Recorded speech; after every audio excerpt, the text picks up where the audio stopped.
Okay, everything's cleaned up now. We got the whole seal area here cleaned out, sand free. A little bit back in there doesn't matter because this is a trash pump. So we'll go ahead and assemble the pump housing in on top of it.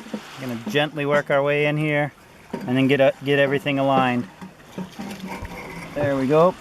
Okay, now I'm a little cockeyed here. I'm going to rotate these until we come right up with the clamps.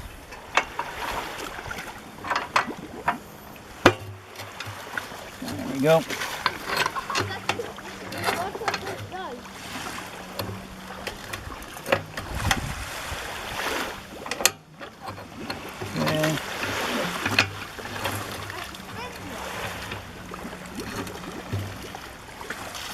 Okay, just snug those down good. And we're ready to get back pumping.